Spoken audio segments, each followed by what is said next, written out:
Bom dia, um feliz sábado a você, que neste momento está nos acompanhando pela nossa live. Hoje um pouco diferente, estamos gravando, não estamos ao vivo, né, neste momento que você está nos ouvindo, nos assistindo, mas o intuito é o mesmo, que é engrandecer o nome de Deus. O intuito é o mesmo de, aqui juntos, falarmos do amor de Deus e entendermos um pouco mais sobre o que Ele tem feito por nós na cruz do Calvário, sobre o que Ele fez na cruz do Calvário por nós e sobre o que Ele tem feito durante todos os dias, mesmo diante das dificuldades que estamos vivendo.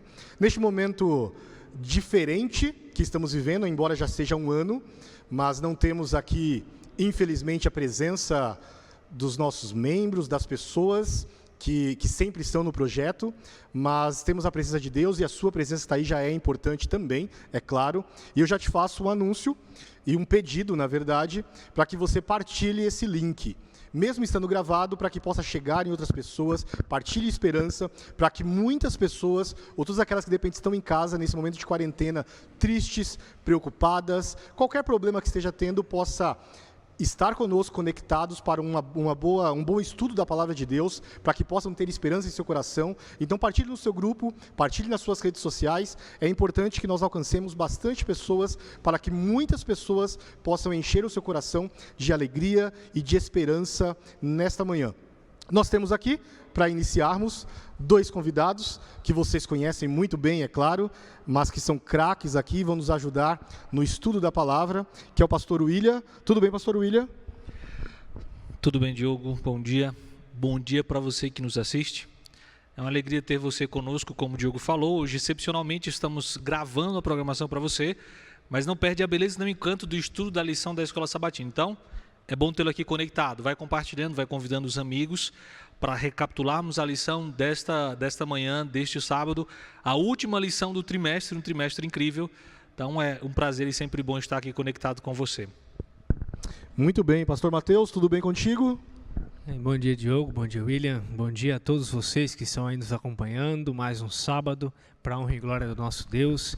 Sempre bom podermos estar aqui partilhando um pouquinho da lição e infelizmente já estamos na última, né? Passou tão rápido, um tema tão bacana, tão agradável quanto foi o livro de Isaías. Tenho certeza que para vocês foi muito bom, para nós também foi um estudo muito bom, mas o próximo tema também vai ser tão bom quanto, viu? A gente vai fazer propaganda daqui a pouco, mas o próximo tema vai ser tão bom, então já se prepare que Deus está preparando grandes bênçãos no próximo estudo para nós também.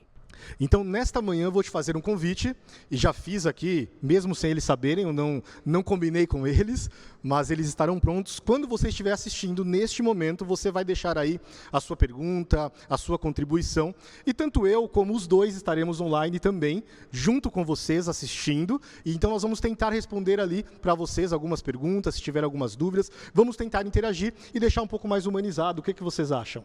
Podemos fazer assim?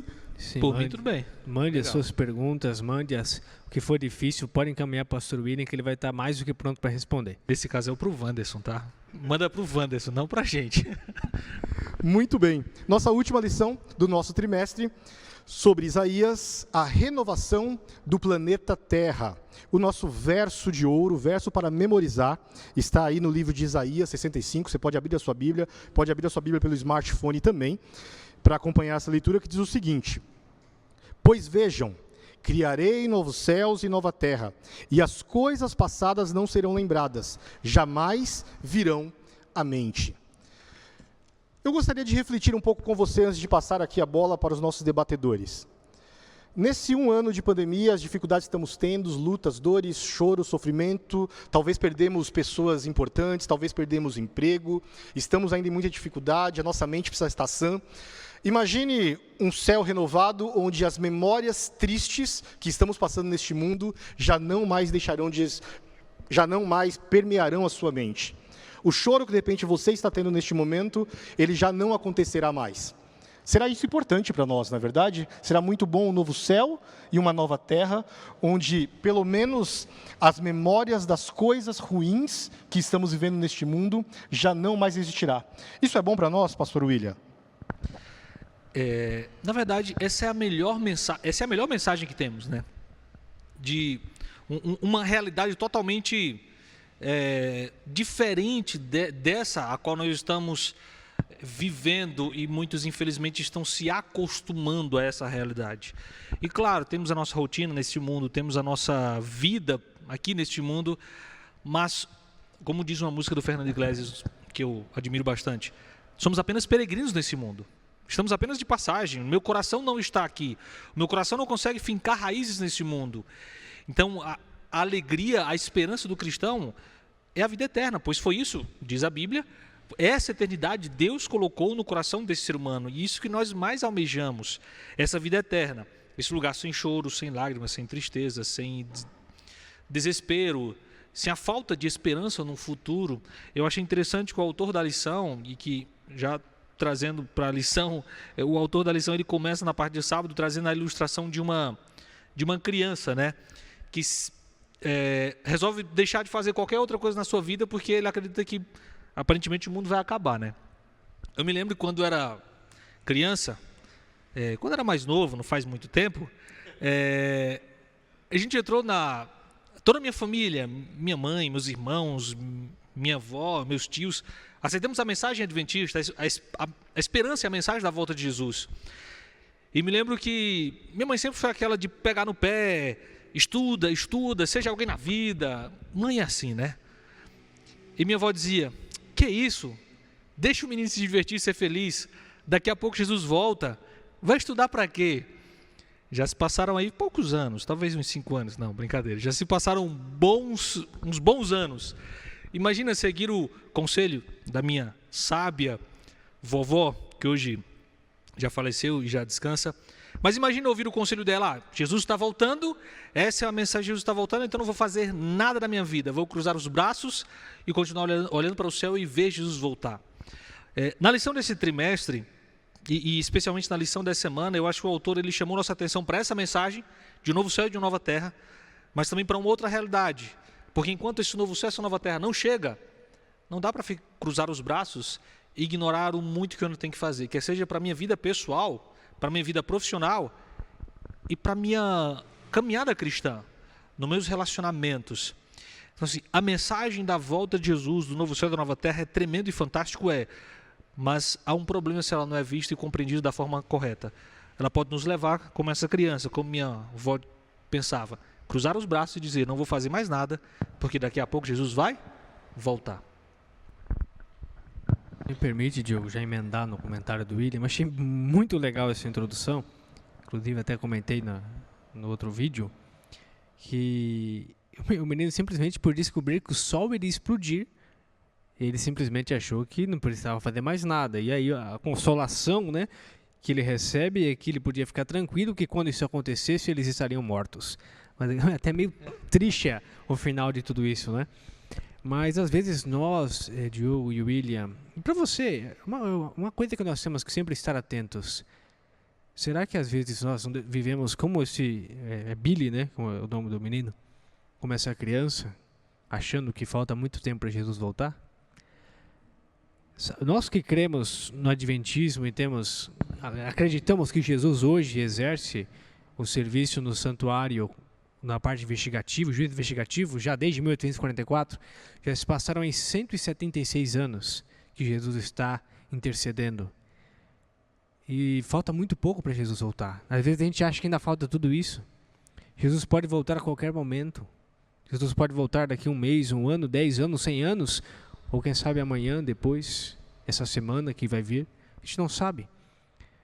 Por vezes nós que cremos na volta de Jesus, vivemos como essa criança, achando, não, Jesus, até como o exemplo que o William deu, familiar, parece que Jesus vai demorar.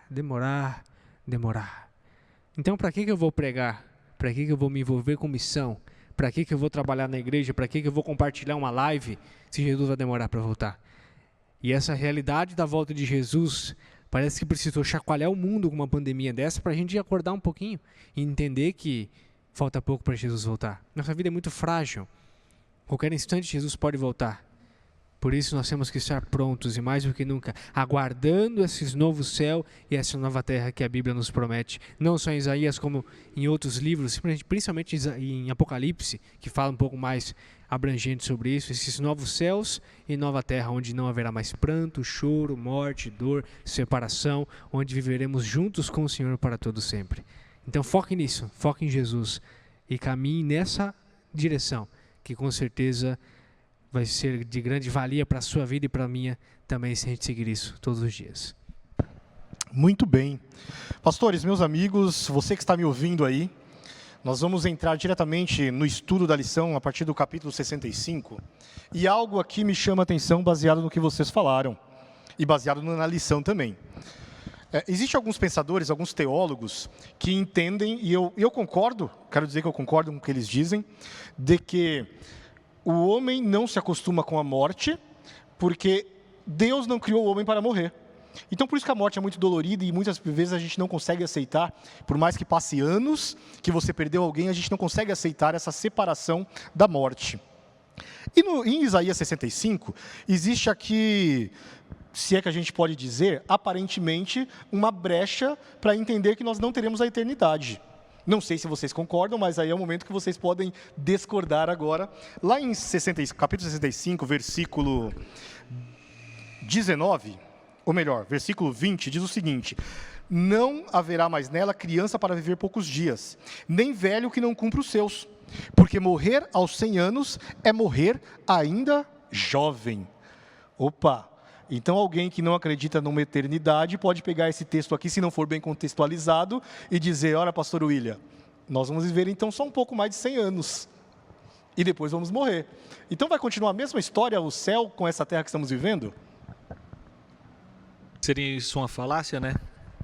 A eternidade não existe, seria apenas uma utopia. Primeira coisa que a gente tem que entender, e aí Mateus depois pode completar melhor, o livro, ou o capítulo 65 de Isaías é escrito para a nação, para o povo de Israel. Um povo que estava, muito provavelmente, no cativeiro. A esperança desse povo era ser liberto do cativeiro. Toda promessa que você encontra em Isaías, em primeira instância, ela deveria se cumprir no povo de Israel. E aí você entende que o sonho de Deus é que Israel, como nação, se tornasse uma grande nação. Ele fala do monte, ele fala no monte do Senhor, ele fala na edificação. Essa nação seria exuberante, grande, gigantesca. Esse era o sonho de Deus para a nação de Israel. Portanto, na teologia e na interpretação bíblica, nós temos a primeira aplicação do texto bíblico. E a primeira aplicação é: isso deveria acontecer com o povo de Israel, local. Ao serem restabelecidos, restaurados, essa Jerusalém que deveria ser reconstruída, sabe, seria o sonho de Deus. Não foi, infelizmente, mas o sonho de Deus é que fosse algo totalmente diferente. E a gente vai ver, se você estudou a lição, você percebeu isso no decorrer da lição da semana. Um sonho totalmente diferente daquilo que de fato aconteceu, daquilo que havia acontecido com o povo antes do cativeiro, o sonho para aquela nação. Portanto, você não tem realmente, no sonho de Deus para aquele povo, para aqueles dias, para o restabelecimento daquela nação, um conceito claro de eternidade. Mas o início do texto diz: eis que crio novos céus e nova terra. Essa mesma expressão você encontra em Apocalipse. Eis que Deus criou, fez novos céus e nova terra. E ali você tem um conceito de eternidade. Podemos então entender que o que Deus promete para Israel, podemos assim dizer, o que Deus aqui no capítulo 65 sonhava para Israel seria um pequeno vislumbre do que seria de fato a eternidade para todos os seus filhos. E ele vai apresentar essa ideia, depois quando ele falar sobre pregação aos gentios, quando ele falar de aceitação e de que todos seriam incluídos neste reinado, neste povo, nessa nação, seria apenas uma prévia do que ele sonhava ou do que ele faria, de fato, na sua segunda vinda com a eternidade. Então, é claro, eu posso pegar o texto aqui e dizer: olha, não vai haver vida eterna. Mas a aplicação imediata do texto é para a nação de Israel. Contudo, em Apocalipse, eu tenho uma clara descrição de um reino eterno e de uma vida eterna para aqueles que aceitam o sacrifício de Cristo Jesus. Vocês me permitem me alongar um pouquinho? Como eu comento algumas vezes, existem vários programas da lição que são de muita valia. Então, além do que nós temos aqui, nós temos o pastor Wanderson faz, que é o Lição em Dose Dupla. Recomendo que você acompanhe, que tem sido muito bom. E a igreja UNASP, Engenheiro Coelho, também no canal da Divisão, você tem a lição do UNASP. E lá eles fazem com os professores da Faculdade de Teologia. E nessa semana quem esteve comentando lá foi o Dr. Adolfo Soares e o Dr. Reinaldo Siqueira. E eu anotei algumas coisas, pontos que eles mostraram desse comentário aqui que eu achei bem legal. Primeiro, eles falaram que o que Deus queria fazer na Terra era um pequeno céu, ou seja, uma amostra daquilo que ele iria preparar para eles depois. Da mesma forma como ele enviou Moisés, que era um símbolo de Cristo, o santuário, que era um símbolo de sacrifício, o que ele iria fazer com Israel pós-exílio era justamente um símbolo da eternidade. Agora, a gente vai lendo o texto, imagine só você viver, você ter paz, você ter esperança, que é o principal desse foco. Até o Dr. Adolfo, ele separa esse bloco que a gente tem aqui, do 65 a 76, como uma repetição de esperança e juízo. Ele fala assim que a esperança aparece nesse primeiro bloco, do 17 a 25. Depois, o 66, de 1 a 6, é juízo de Deus. Depois, o 7 ao 14, é esperança de novo. Depois, o 15 ao 17, do 66, você tem juízo. E ele termina do 18 ao 24 com esperança de novo. E aí ele ainda mostra que no começo, nesses versos iniciais ali do 17, nós temos 10 mudanças principais que Deus propõe. Primeiro, ele vai fazer uma mudança geográfica, ou seja, um novo céu e uma nova terra. Uma mudança das memórias, porque ele vai esquecer tudo aquilo que havia de ruim, de mal, todo o sofrimento, toda a dor, isso vai mudar. Ele vai mudar o humor do povo, porque o povo que era triste, que sofria, porque imagina o contexto que eles estavam de exílio, longe de casa, sendo obrigado a fazer coisas que não gostavam, sendo obrigado a comer o que eles não gostavam. Então eles têm aqui um novo humor. A duração da vida é diferente, porque a vida deles, como você citou bem o texto, que seria de 100 anos, e quem morresse aos 100 anos estaria jovem ainda. Teria mudança econômica, porque as pessoas iriam construir casas, iriam habitar nas casas, iam plantar vinhas e colher das vinhas, ou seja, a economia que estaria segura. Teria uma mudança na percepção do trabalho, porque o trabalho que é algo cansativo, algo que às vezes as pessoas não gostam, seria prazeroso, porque você iria ter prazer naquilo que estava fazendo. Teria uma mudança familiar, porque as famílias estariam juntas, os pais e os filhos todos juntos. Teria uma mudança nos efeitos da oração, porque o Senhor estaria junto com eles e próximo deles o tempo todo, e seria o Deus deles. Também teria uma mudança na natureza dos animais, como nós vemos que o boi comeria com o leão, e os animais que seriam tecnicamente carnívoros seriam vegetarianos, e teria principalmente uma mudança na sociedade como um todo. Era isso que Deus estava preparando inicialmente, como o William citou muito bem, para Israel como povo. Imagine se eles fossem fiéis, aí eu vou fazer um gancho para você, a aliança de Deus, que a gente vai estudar melhor a partir de semana que vem. Quando Deus ele propõe alianças, lá no Pentateuco principalmente, em Deuteronômio a partir do 28 e Levíticos 26, as alianças de Deus, Ele sempre quer dar bênçãos à fidelidade. E o Senhor sempre vem atrás e sempre oferece as bênçãos se você for fiel. E eu acho interessante a forma como Deus trabalha com o ser humano, porque, vamos comparar comigo, se alguém pisasse na bola uma vez comigo, talvez eu não fosse tão paciente quanto Deus é. Mas Levítico 26 ele vai mostrando que se você errar aqui, eu vou mandar uma praga. Mas se você não mudar, eu mando outra. Se você não mudar, eu mando outra. É uma coisa escalonada até chegar no ápice, que seria o exílio, para que a pessoa fosse se tocando que ela estava errada e que era necessário voltar, que era necessário mudar. Se eles fossem fiéis, não teria exílio em Israel, em 722, como a gente viu. Se eles fossem fiéis, não teria exílio para Judá em 539. Se eles fossem fiéis, essas promessas aconteceriam primeiramente com eles. Eles teriam uma experiência do que seria o céu antes da hora. Só que por causa da dureza de coração, principalmente pós-exílio, se você vê aquele período intertestamentário, já termina a minha fala, que estou me empolgando demais. À vontade, pastor. Nesse período intertestamentário, o povo, ao invés de entender o que tinha acontecido, não, nós somos por exílio porque nós pecamos. O que eles fazem? Eles se apegam, mas ao invés de atrair as pessoas para perto, eles afastam. Então agora nós que somos o povo separado de Deus, nós somos o clubinho da fé, nós não vamos nos misturar com ninguém. E aí você cria aquelas regras e leis. Se você quiser ser um judeu, você tem que fazer isso, aquilo, e uma sequência de leis que talvez um gentil dificilmente iria querer se tornar um judeu.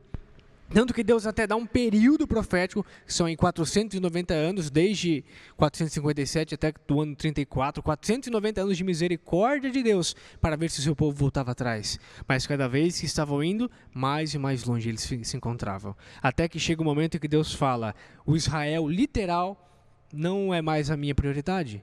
Agora não é vocês que vão atrair as pessoas, a gente vai falar um pouquinho na próxima lição sobre essa questão de atração, já que vocês não conseguiram atrair, mas repeliram as pessoas de perto de vocês, então agora eu vou colocar outros lugares para atrair. E aí a gente vê as profecias do capítulo 66 se cumprindo. E o que eles iriam receber de imediato de Deus se torna algo para o futuro. E aí Deus agora fala, então esse novo céu e nova terra não é para vocês, é para o futuro. E aí as profecias que eram imediatas se tornam profecias do futuro. Isso aqui tem um detalhe, eu até esqueci, me empolguei aqui, acabei esquecendo, é uma profecia condicional. Envolvia a fidelidade do povo para com Deus. Se eles fossem fiéis, eu tenho certeza que Deus iria cumprir isso nos dias deles. E eles iriam sentir um gostinho, uma prévia daquilo que Deus está preparando para nós e para aqueles que acreditam nele. Perfeito. Antes de entrarmos na questão de como Deus tornou um imã e atraiu as pessoas assim, gostaria que a gente falasse algumas coisas, 2 pontos aqui, ou melhor, um ponto só. Acho que já foi bem explicado a questão aqui que nós podemos chamar de um processo de etapas, né, do que Deus faria com o povo de Israel e o que será nos céus, novos céus e nova terra reconstruídos. Mas algo me chama também a atenção aqui, acho que esse ponto é importante para você que está ouvindo, porque talvez você conheça alguém, ou você esteja passando por um processo de tristeza, de depressão, e não se sinta culpado por isso, o mundo realmente está carregado disso. Né? É difícil conviver neste mundo hoje. Talvez, para você que esteja ouvindo, para mim ou para qualquer outra pessoa, se falar, olha, o céu se torna atrativo primeiramente porque nós vamos ver Cristo Jesus. É o principal. Nós vamos ver Cristo Jesus, a quem nos amou e morreu na cruz do Calvário. O segundo passo, logicamente, que é a eternidade.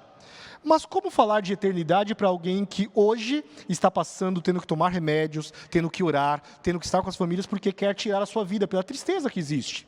Vivemos em um mundo onde as pessoas estão tristes, sobrecarregadas, não querem mais viver.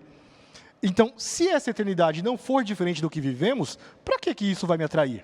Não sei se conseguiram entender onde eu quero chegar, mas é para que a gente entenda, né? Porque talvez se a gente falar para alguém que esteja doente, que esteja cansado deste mundo e falar assim, para que eu vou viver uma eternidade se eu não conseguir nem viver meus 70 anos? Comentem para a gente, por favor, pastores. Essa é uma das questões mais complicadas de se resolver, Diogo. Afinal de contas, como você mencionou, grande parte da população mundial hoje sofre com esse problema. Quer sejam eles medos, síndromes, pânicos diversos, e se acentuou mais ainda com a situação em que estamos vivendo aí no último ano. Se acentuou muito mais. Aqueles que se viam como os fortes emocionalmente falando, começaram a dar vazão a esses problemas, às suas debilidades e suas dificuldades emocionais. Assim, o William, eu tenho uma percepção, muitas vezes, quando nós falamos de céu e de vida eterna, para um diálogo cristão e saudável, para um diálogo com uma pessoa saudável emocionalmente, às vezes eu penso que nós somos muito... quando nós falamos de céu e de vida eterna, de novo céu e nova terra, nós só pensamos em nós mesmos. Um exemplo, que a gente escuta muito, né, esse discurso. Não aguento mais esse mundo. Jesus tem que voltar? Logo. Não aguento mais o desemprego. Jesus tem que voltar logo. Não aguento mais morte, fome, violência, os medos e as incertezas. Eu não aguento mais. Jesus tem que voltar? Logo. Não sei, mas na sua percepção, isso não parece muito pensar em mim mesmo? Por que você quer ir para o céu? Resumindo o diálogo. Porque eu não aguento esse mundo. Então, eu não quero ir para o céu e não estou dizendo que está na mentalidade da pessoa que diz isso, mas pode-se entender. Eu quero ir para o céu porque eu já não aguento mais esse mundo. Eu quero melhorar minha condição. Eu quero melhorar minha situação. Isso seria um problema? Até que não, mas se tornaria um problema se o meu alvo principal não fosse estar com Cristo Jesus. Tudo vem como consequência. Se eu inverto as prioridades, então já é um problema. Então eu quero a eternidade por quê? Porque eu não quero mais esse mundo de dor, de tristeza, de angústia, ou porque eu quero estar com Cristo? Se eu quero então estar com Cristo, então já comecei bem. Realmente eu não vou ter mais dor, não vou ter mais medo, não vou ter mais ansiedade. Mas como eu mencionei no início, na minha visão, isso é um diálogo de pessoas saudáveis emocionalmente. Quando você se depara com uma pessoa que está emocionalmente abalada, não dá para você dizer, olha, fica tranquilo, Jesus vai voltar, nós vamos viver eternamente, você vai poder ver Jesus e viver com Ele eternamente. Mas para ela, que não sai de casa já faz 2 meses porque ela não sabe, porque ela tem medo e pavor, porque ela tem medo de estar na rua com as pessoas, porque ela está apavorada com esse vírus e ela sai borrifando álcool para todo lado. Esses dias no condomínio eu entrei no elevador, quando eu entrei tinha uma moradora, ela virou as costas, de costa para mim, de frente para o espelho e estava com um borrifador de álcool. Pessoas estão assim apavoradas, desesperadas. Dizer para ela, olha, Jesus vai voltar e Ele vai estabelecer um novo céu e nova terra e lá você vai poder viver eternamente com Jesus. Esse discurso, naquele momento para ela, não vai fazer muito sentido. De alguma forma eu preciso apresentar a ela que o mundo em que ela vive hoje vai chegar a um fim. E de alguma forma eu preciso mostrar para ela que a dor que ela está enfrentando hoje vai chegar a um fim. E que de fato vai haver um novo céu e uma nova terra.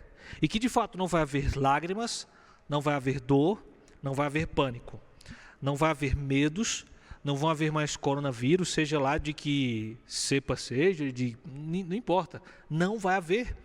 Esta realidade, este mundo que ela vive, não foi um mundo criado ou desenvolvido para ela. Então, acho que apresentar para uma pessoa que vive nesse medo, nesse caos, nesse pânico, a beleza da eternidade, eu preciso começar bem lá dos primórdios, a estabelecer na cabecinha dela, na mente dela, de que existe e que ela não foi feita para isso, para este mundo. Falou bastante coisa, hein? Agora me deixa até... Quase não deixa você tirar o seu tempo, né? Mas eu também falei bastante, mas... Sabe, quando a gente... De verdade, se a gente olhar só para nós... Eu até gostei da sua aplicação, né? Que às vezes a gente... Por que a gente quer ir para o céu? Por que a gente quer que Jesus volte? Será que a gente quer somente para sanar um problema nosso? A gente quer somente para resolver uma situação pontual? Ou quer porque realmente é algo maior? Sabe, o que não deixou a gente enlouquecer nessa pandemia é a esperança que a gente tem.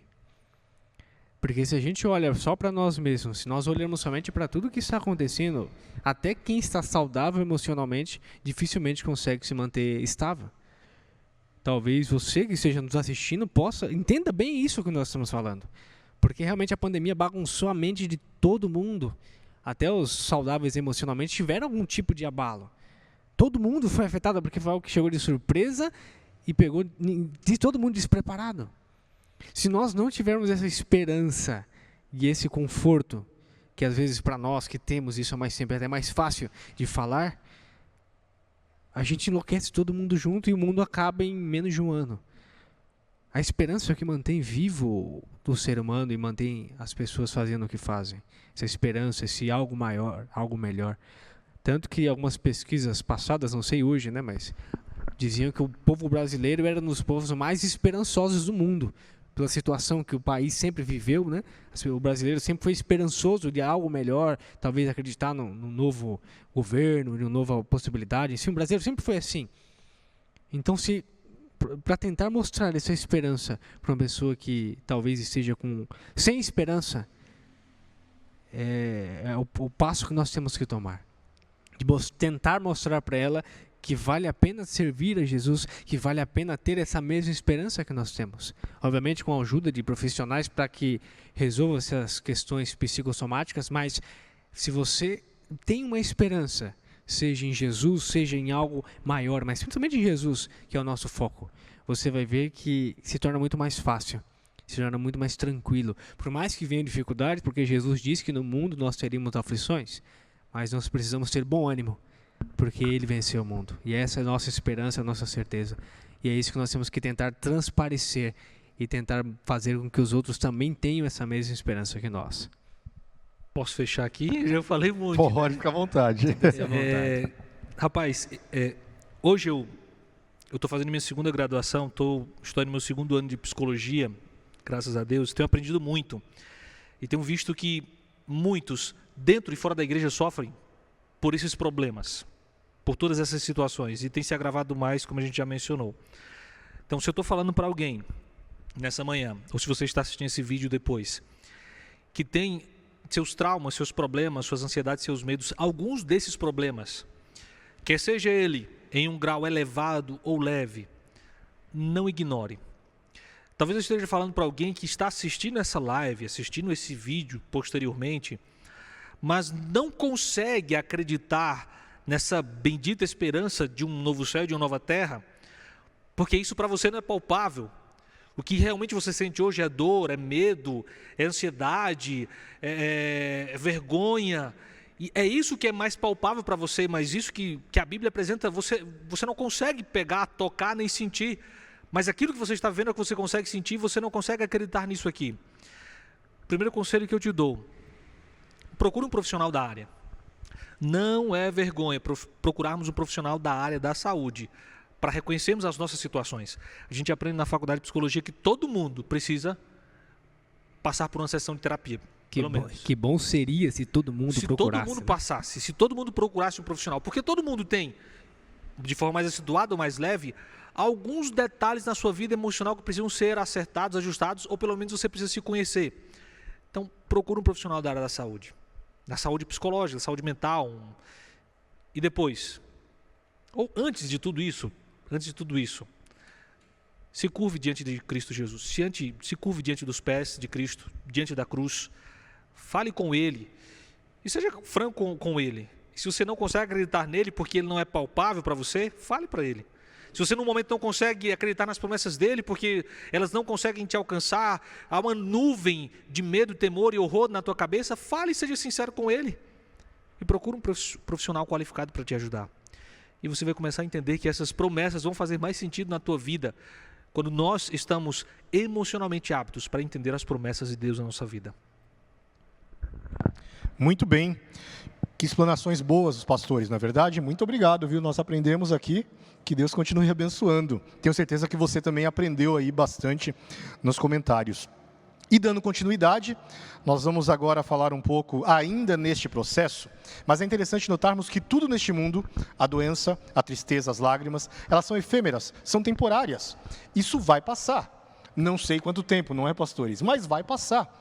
O novo céus e uma nova terra, na qual Cristo foi preparar e vai edificar para cada um de nós, será tudo diferente. A eternidade será diferente. E Ele mesmo promete isso quando Ele diz que vai atrair cada um de nós até Ele, isso para o povo de Israel, mas também para aqueles que anunciariam, que temeriam diante dEle e que adentrariam a nova cidade.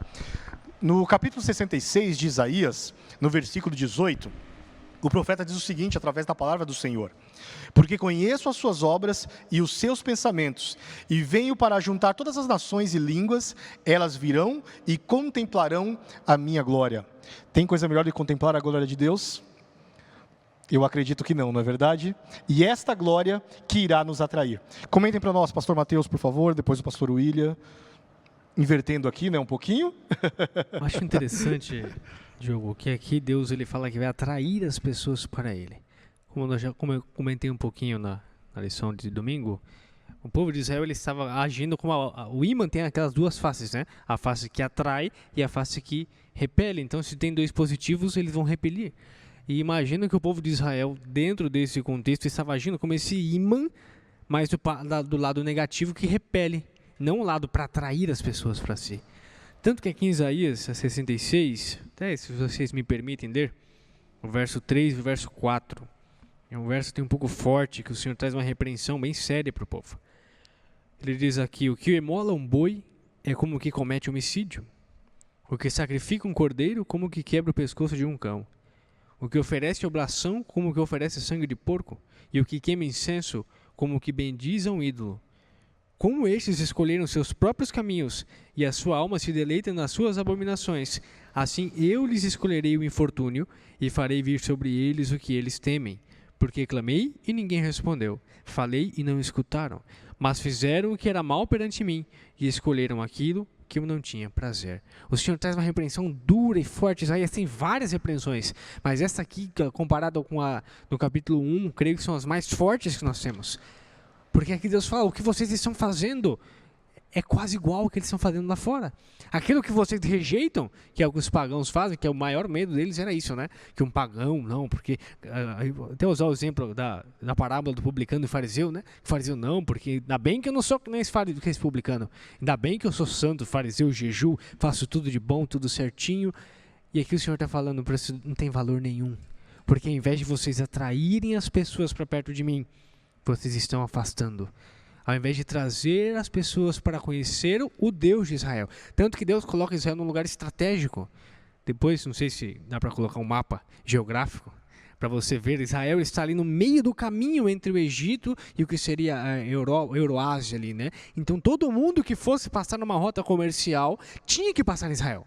Era quase que um caminho obrigatório. Então imagine só, você que talvez trabalhe com vendas e entende um pouquinho até melhor que eu, que isso. Se você tem um ponto estratégico, você vai atrair as pessoas para você.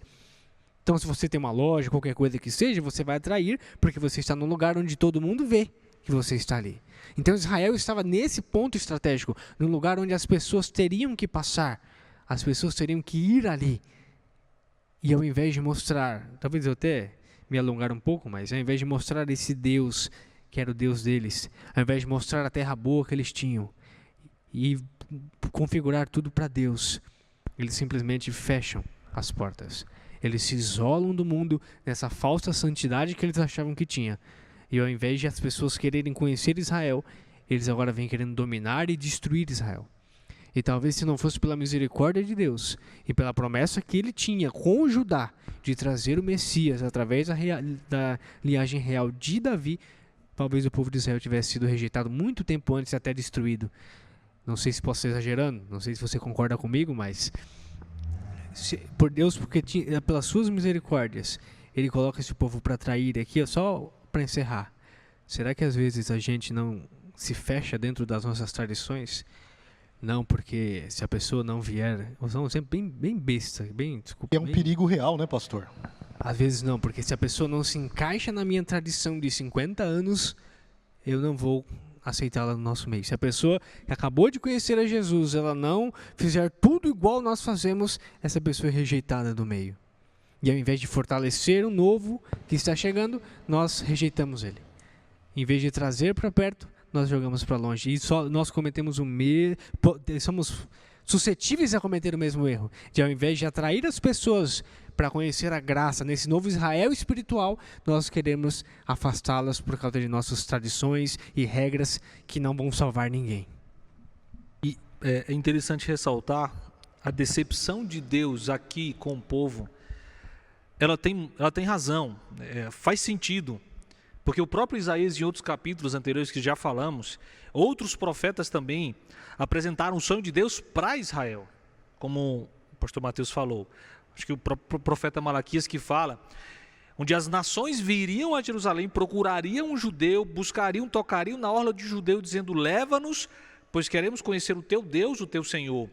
Então, o sonho de Deus, e estava bem claro no diálogo de Deus com o povo, vocês serão assim, eu espero de vocês isso, vocês serão a luz em meio à escuridão desse mundo.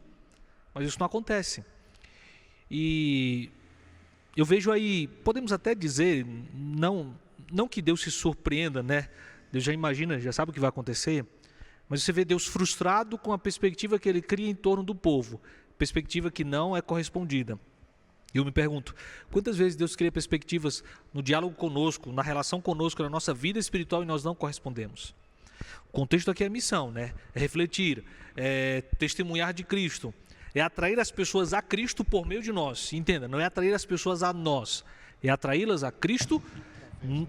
Nós somos apenas o intermédio, atraí-las a Cristo. Como o pastor Vannes costuma dizer, não é fazer o cristão à minha vontade, não é formar ou formatar a cabeça do irmãozinho que está chegando de acordo com minhas ideias, conceitos e tradições. Não, é trazê-la a Cristo e formatá-lo nos padrões, nos conceitos bíblicos de Cristo, apresentar Jesus para ela. Formatar não, né? Apresentar Jesus, apresentar as verdades de Cristo para essa pessoa. Então, se eu Se eu não consigo chegar a esse ponto de apresentar a Jesus, ou se eu não consigo nem sequer refletir a Jesus, então tem um problema. E aí você tem a decepção, a mesma decepção de Deus com Israel, você tem essa frustração. O que ele sonhava para mim, o que ele esperava de mim, não está sendo correspondido. E como o pastor Mateus falou, muitas vezes eu quero me fechar nos meus conceitos, na minha religião, na minha tradição, na minha forma da igreja acontecer e da religião acontecer. E se entra uma outra pessoa e ela destoa daquilo que eu vivo, né, daquele meu tradicionalismo, então há um problema. E aí eu simplesmente deixo ela de lado. Então nós precisamos rever muito a nossa atitude, a nossa prática cristã, a nossa vida cristã no que diz respeito a isso. Como eu tenho refletido o caráter de Cristo? Ou se é que eu tenho refletido o caráter de Cristo? Será que eu tenho sido o imã, ou tenho sido pelo menos a atração para o imã que é Jesus? Tenho sido pelo menos um pouco dessa atração?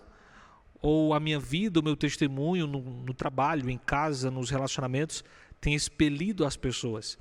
E daí eu posso fazê-lo de forma consciente, expelir, também posso fazê-lo de forma inconsciente. Então é uma coisa que nós precisamos repensar todos os dias. Tenho atraído ou tenho repelido as pessoas? Consciente ou inconsciente? Como tem sido a minha caminhada? Muito bem, nós vamos aí fazer um resumo da parte de terça e quarta-feira, e seguindo esse leque que os pastores colocaram aqui, falando exatamente sobre a atração de Cristo, sobre como ele nos atrai como imã, mas o mais importante é saber que Deus, através do profeta Isaías, teve que mudar a cabeça do povo de Israel. A nação que era escolhida para um propósito, não cumpriram em alguma parte ou algumas partes o processo para qual foram escolhidos, e agora Deus diz que nessa atração ele atrairia os gentios, e alguns seriam líderes de adoração. Antes, somente quem podia ser líder de adoração ou seriam os descendentes de Arão e os levitas. E hoje nós muitas vezes podemos ver que dentro das igrejas existe, entre aspas, uma elite cristocêntrica. Se você não for um bom líder, um bom ancião, filho de um pastor, nada contra os pastores, viu? Nem os filhos, né? Nem os filhos, é claro. Mas se você não tiver boas referências dentro da igreja, então você não pode estar na liderança. Acontece isso, infelizmente. Não é verdade, pastor Mateus? E aqui, Deus, através de Isaías, muda tudo. Olha, quem vai ser líder também serão os gentios, aqueles que vocês desprezam. Porque eles estão sendo atraídos para essa grande comissão, essa expansão missionária que eu preciso. Que é, ou seja, eu quero que todos os confins, as pessoas sejam atraídas a mim. Esta era a ordem expressa de Deus. O que nós podemos entender sobre isso? Interessante, Diogo, que aqui nós temos Deus falando, e isso aqui eu acho fantástico, porque Deus ele fala aqui, imagina um judeu lendo isso depois, né? Talvez ele não concordasse muito, mas aqui Deus está falando, eu vou fazer missionários e líderes de outros povos, como você disse muito bem. Quem que era de adoração era levita, era um povo escolhido, separado, e o próprio Deus, como diz aqui o começo da lição de quarta, já emendando as duas, ele tinha separado o povo inteiro como sacerdotes, nação santa e sacerdote real de Deus. E aí Deus fala, tá, vai chegar um momento, acho que Deus já sabia o que ia acontecer, que o povo infelizmente não ia receber essas bênçãos, porque eles não iriam querer. Isso é o mais bonito de Deus, porque Deus ele nos oferece, mas se nós não querermos, ele muda. Ele muda em relação a nós, não em relação a ele, porque ele é o mesmo. E aqui Deus começa a levantar líderes e missionários de outras nações. Começa a trazer as pessoas de fora, e aqui essas pessoas que vêm de fora, eles são oferecidos como um sacrifício. E aí o autor aqui faz uma conexão muito boa, que ele compara o sacrifício que Paulo vem contextualizar lá em Romanos 12, sacrifício vivo que nós oferecemos para Deus. É isso que Deus quer. Aqui ele fala dessas pessoas que iriam, talvez, nessa primeira, que acontece ali na primeira diáspora, né, que começam a haver sinagogas em vários lugares, e aí você começa a se pregar a palavra do Senhor e a trazer essas pessoas de volta. Você tem na própria época de Cristo, por mais que o povo ainda tivesse meio precisando conhecer melhor, entender melhor, você tem ali na festa da Páscoa, por exemplo, a cidade ficava lotada porque vinha gente de todos os lugares para adorar juntos na Páscoa. E você tinha até no próprio templo, por mais que houvesse a separação, o pátio dos gentios, mas ele tinha um espaço para chegar perto de Deus. E aquele gentil prosélito, como diz a própria Bíblia, ele vai se aproximar e vai ficar ali pertinho de Deus. Ele não pode chegar perto lá, mas ele vai ficar pertinho de Deus. E aí Deus abre o leque e fala, agora vocês vão fazer parte da adoração. Não não é só o levita, que até a gente acabou de ver em alguns textos, e Deus chama a atenção também dos levitas, que estavam envolvidos nessa corrupção moral e espiritual. E aqui Deus fala, agora eu vou fazer novos levitas. Agora eu vou abrir as possibilidades para que todo mundo faça parte dessa grande comunidade de fé. E aí nós vemos isso de maneira mais clara. Eu até gostei que o autor colocou a nova ordem mundial de Deus, que aí sim é realmente a nova ordem mundial que realmente funciona, não é essas ordens teóricas e irreais, mas aqui Deus coloca um novo ministério de sacerdotes. O próprio Cristo, ele não se limita somente aos judeus, mas ele faz a pregação para todos aqueles que estavam ali, gentios e judeus. E aí você vê Deus usando a própria salvação através dos judeus para que as pessoas do mundo inteiro conhecessem a verdade dos céus. Eles demoraram um pouquinho para entender? Demoraram. Talvez, é difícil para nós. Quando a gente olha para eles, é fácil a gente criticar eles, né? Fala, nossa, mas viu só, mas será que se eu tivesse lá eu tinha feito muito diferente do que... Na nossa época já é difícil também. Imagina na época deles que era tudo muito mais novo, né? Porque hoje ainda existe um elitismo espiritual, né? Sim. Então hoje ainda é difícil. E aí você cria essa separação que Deus não criou. Onde Deus colocou na Bíblia que para você fazer parte do povo dele, você tem que ser santo e consagrado? Sim, ele quer que nós sejamos santos? Sim. Mas é um processo, uma santificação, e se você quer aprender mais, procure nossos canais. Professor Muniz tem uma série só sobre justificação, santificação e glorificação, esse processo, essa caminhada com Deus. Então procura aí nas playlists que você vai achar um material muito completo sobre isso. Então Deus, ele quer que todos se aproximem dele, todos façam parte dessa nova adoração. Porque agora nós não somos mais limitados ao reino físico, mas o reino espiritual de Deus, onde todos são bem-vindos. A salvação está disponível para todos. E uma coisa que eu lembrei agora, quando Paulo aplica isso, o Dr. Siqueira falou sobre isso, que a oliveira, ele fala enxertar na oliveira verde, nova oliveira, mas a oliveira é a mesma, ou seja, os judeus eles não perderam a salvação. Por mais que eles tenham sido rejeitados como povo, a salvação ainda está disponível para eles. Fomos enxertados, né? Exatamente. A oliveira continua sendo a mesma que é Jesus. E aí nós, como os novos israelitas espirituais, somos enxertados em Jesus. E eles também, como o povo de Israel, o povo santo de Deus, também são enxertados em Jesus, porque agora o foco é Jesus e todos são convidados para fazer parte desse reino de Jesus. E fazer parte dessa grande comunidade de fé, onde não existe separação, não existe elitismo, não existe cargos hereditários, onde um é maior que o outro, todos somos iguais. Não é porque um é pastor ou outro é ancião que vai ser melhor do que ninguém. Se você pensa assim, reveja os seus conceitos. Porque Cristo morreu da mesma forma por todos nós. Cristo pagou o preço por todos nós. E o que Ele quer é que essa grande comunidade de fé se una com um só povo, uma só nação, para aguardar e estar prontos para a volta do nosso Senhor. Muito bem, pastor Mateus. Obrigado pela contribuição. E aqui, antes de encerrarmos, estamos já entrando no momento final da nossa lição. Não saia daí. Continue partilhando o link de esperança da comunidade adventista Terceiro Ato. Não deixe de partilhar para que outras pessoas possam estar conosco nesta manhã. E antes de dar as últimas palavras, as últimas considerações para o pastor William e também para o pastor Mateus, gostaria de fazer uma pequena pergunta. Você já adquiriu a sua lição do próximo trimestre, que se inicia neste sábado, na parte da tarde? Se você não adquiriu, ainda é o momento. Tanto aí no YouTube como no Facebook, você verá o link dos céus, para que você possa adquirir, na Casa Aplicadora, na CPB, adquirir essa lição.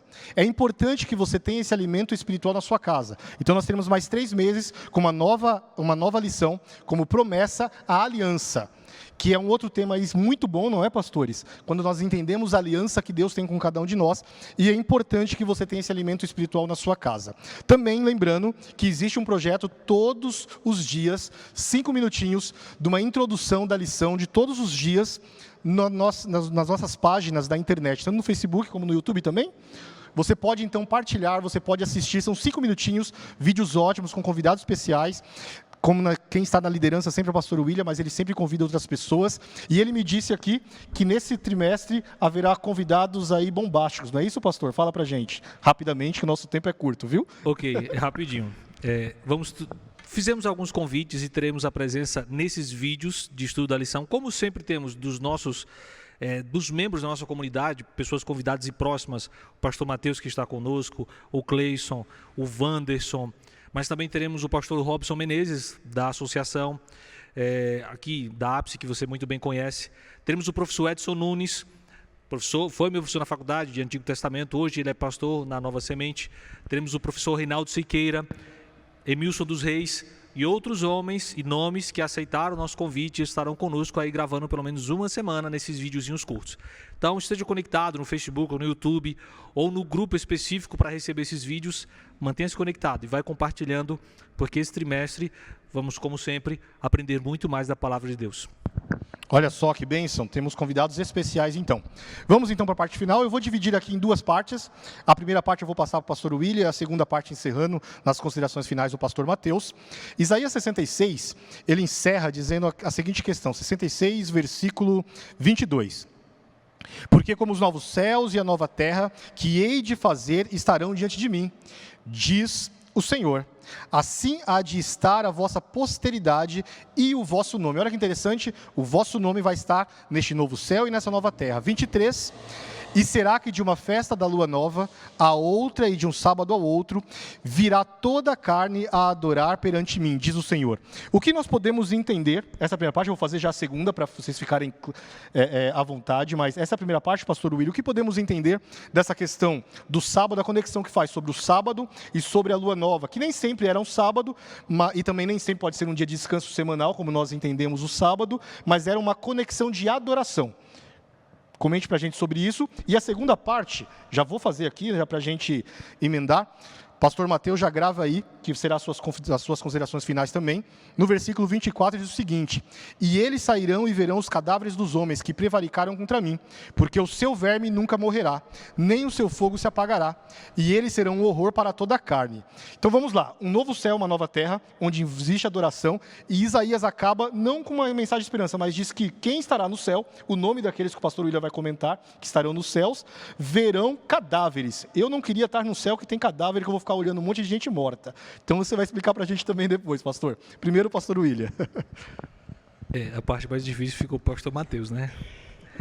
Então, aqui nós encontramos nesse encerramento de Isaías, a partir do versículo 22, nesse novo céu, nessa nova terra, o nome da vossa posteridade estará diante de mim. Uma coisa que me chama a atenção é a disposição de Deus, ou a disposição da graça divina, como já foi muito bem comentado aqui, e durante todo esse trimestre, da indisposição de Israel em fazer a vontade de Deus, da indisposição de Israel em seguir o sonho de Deus.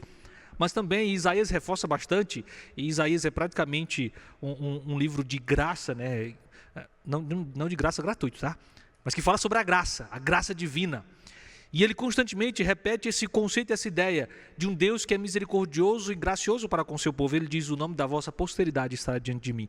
E aí você entende isso em primeira instância para o povo de Israel, e em segunda instância para aqueles que de fato serão salvos e estarão com Cristo por toda a eternidade.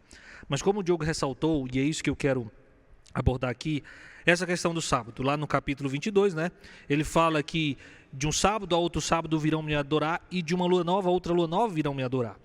Um dos primeiros questionamentos que surge é: mas por que o sábado está aqui?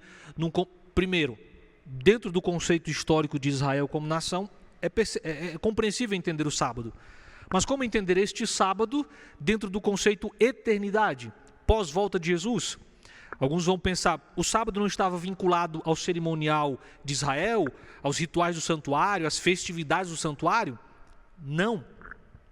O sábado, e você percebe isso desde Gênesis, ele existe muito antes de haver um santuário construído, muito antes de haver um ritual estabelecido por Deus, de todo um sistema sacrificial. O sábado já estava estabelecido. Então, todo ritual, todo santuário vem para compor o processo da adoração no sábado. O sábado já existia antes. Assim como toda a lei de Deus é eterna, reflete o caráter de Deus que é eterno.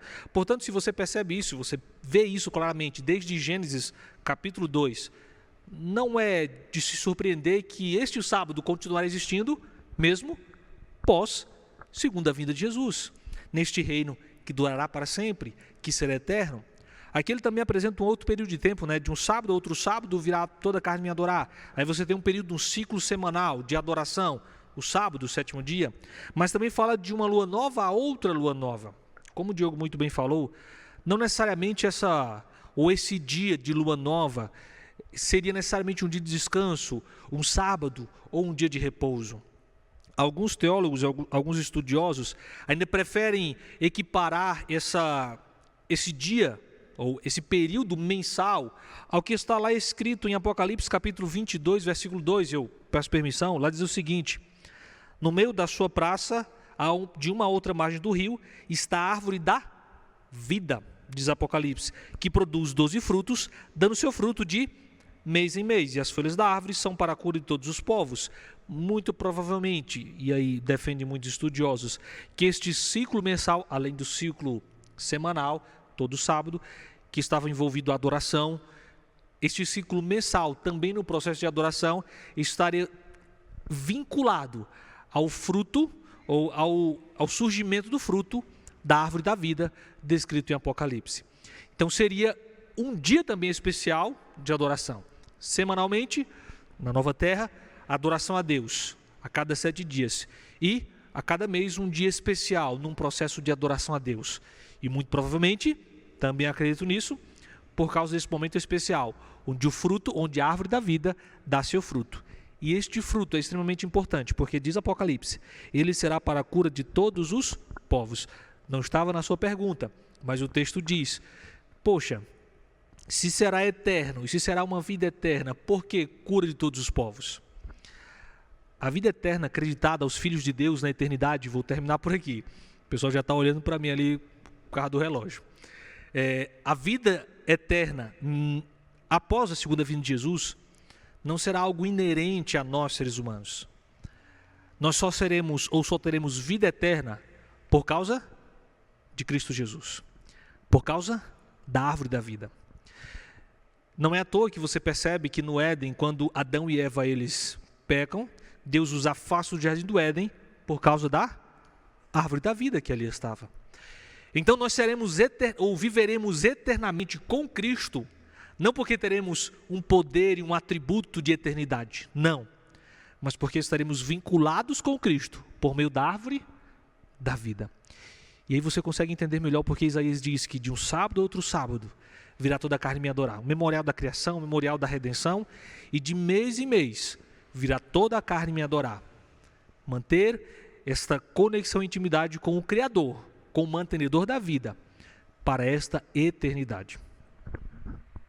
Falando em eternidade, vamos responder a segunda pergunta. Só queria fazer um comentário que eu tirei do pastor Wanderson, lá do Lição em Dose Dupla, que ele cita o texto de Marcos, que fala que o sábado é feito por causa do homem. E aí uma frase que ele citou é que onde houver o homem, haverá o sábado.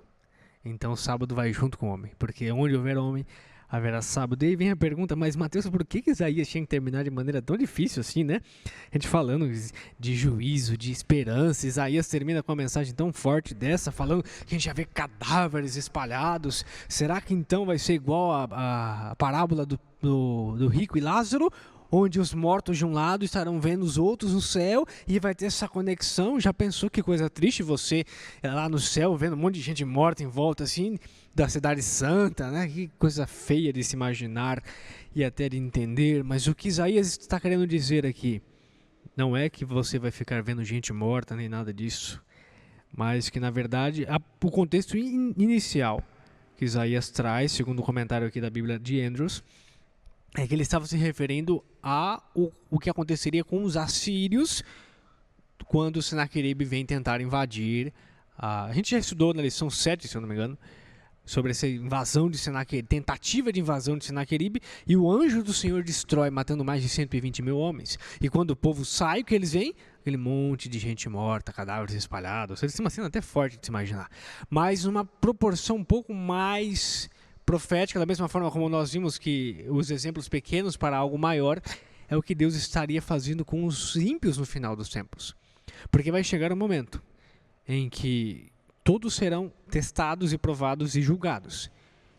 Aqueles que aceitaram, e é isso que vai valer, não importa o que você fez, não importa o que você faz, não importa como você vive, mas se você aceitou a Jesus, aceitou o sacrifício dele e a graça de graça, que custou tudo para Deus, e você recebeu isso na sua vida, você foi julgado e declarado inocente, você vai estar salvo no céu e na nova terra, como nós vimos. Mas se infelizmente você não aceitar, isso aqui não estou falando para ser sensacionalista ou para colocar medo na sua cabeça, não. Mas é para a gente refletir, porque o que vai tirar a gente do céu e dessa nova terra vai ser a minha própria escolha. Eu que vou fechar a porta do meu coração para Jesus. Eu que vou fechar a porta de escolha. Eu que vou me colocar numa posição onde eu não quero ser salvo. Porque imagina só um céu onde vai ser tudo de bom, tudo de maravilhoso, mas eu gosto das coisas aqui da terra, eu não quero do céu. Você gosta de ficar num lugar onde você é obrigado a ir? Então, seria uma tortura eterna para aqueles que não aceitarem Jesus, que não aceitarem Ele. Então, por causa disso, o Senhor, em sua misericórdia, Ele vai colocar um ponto final no pecado e nos pecadores.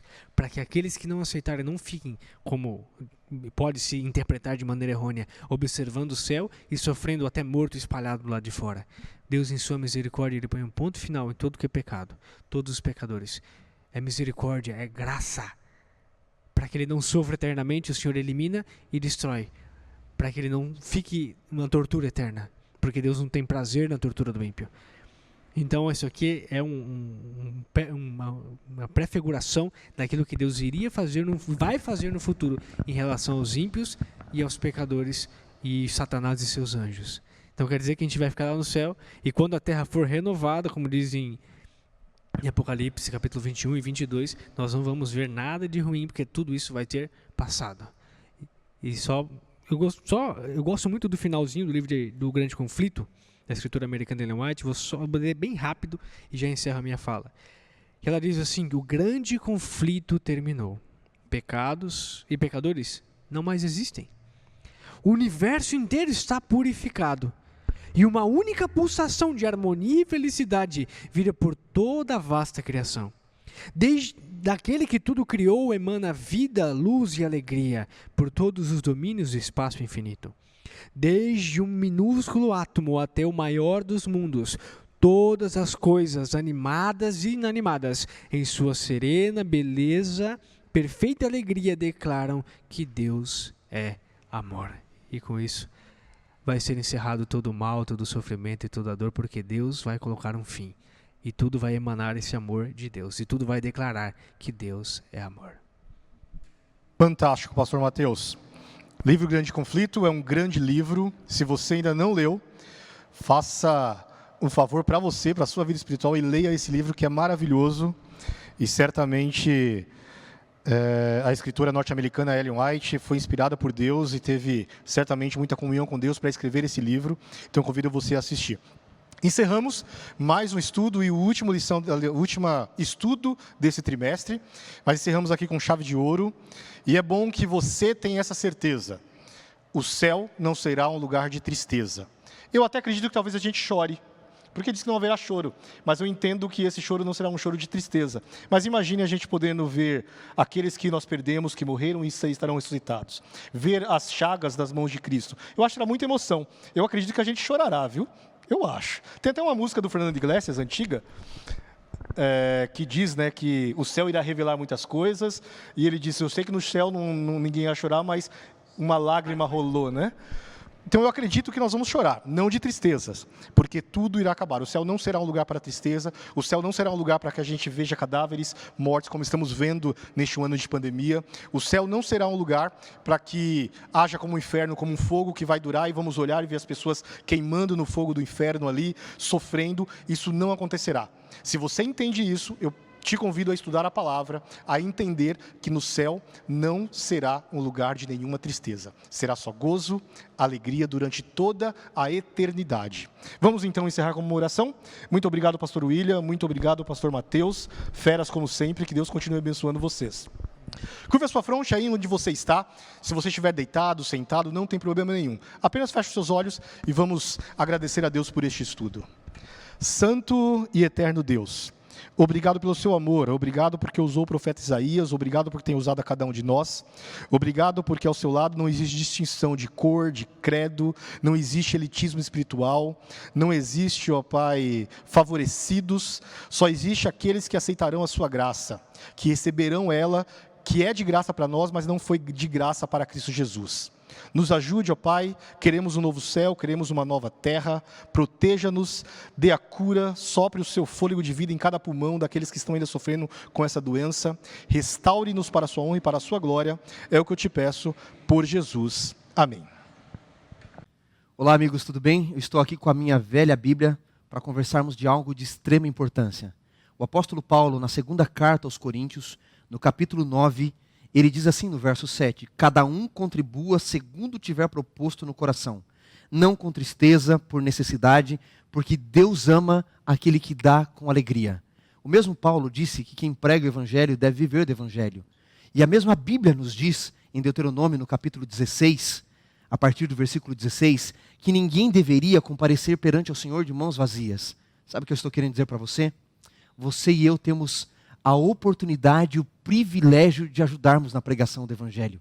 Que coisa maravilhosa! Através dos nossos dízimos e das nossas ofertas. Você pode ofertar no projeto Terceiro Ato, na conta que está aparecendo aqui na sua tela, você pode ofertar na sua igreja, você pode dizimar, ajudar na pregação do Evangelho de diversas formas, ou através do aplicativo 7Me, que vai aparecer aí para você também. Você pode baixar o aplicativo e fazer a sua oferta, fazer a sua doação, destinada ao projeto Terceiro Ato, destinada à sua igreja, só não deixe de contribuir segundo aquilo que você pode e com alegria no coração, diz Deus. O projeto Terceiro Ato, quando nós não estamos na pandemia, ele fica aberto todos os dias da semana com aulas de violão, aulas de culinária, aulas de inglês, espanhol, francês, alemão, italiano, todos voluntários, e nós precisamos da sua ajuda para continuarmos mantendo este projeto local e de forma mundial. Contribua com alegria, como diz a Bíblia. Que Deus abençoe muito você em sua oferta, em seu dízimo de coração. O aplicativo 7Me já está disponível nas plataformas iOS e Android. Para acessar essa aplicação, baixe o aplicativo na loja virtual do seu dispositivo móvel, pesquisando pelo nome 7Me. Ao abrir o aplicativo, clique no botão Entrar caso você já tenha um usuário criado. Se não tiver, clique em Criar usuário para se cadastrar. Informe seu e-mail para localizar o seu registro no sistema de secretaria da sua igreja. A mensagem de sucesso aparecerá se o e-mail informado for encontrado, e então será enviado um e-mail para a ativação do seu usuário. Se você é um membro batizado na Igreja Adventista do Sétimo Dia e o seu e-mail não for localizado, você poderá fazer uma nova busca com outro endereço de e-mail. E se ainda assim não for localizado, entre em contato com a secretaria da sua igreja e atualize os seus dados. Caso seja um interessado ou amigo da igreja, localize a congregação desejada e preencha o formulário com seus dados pessoais. Ao finalizar, o sistema enviará um e-mail para a ativação do seu usuário. Ao ser ativado, retorne ao aplicativo 7Me e acesse com seu usuário e senha. Pronto! Aproveite os principais benefícios do aplicativo 7Me.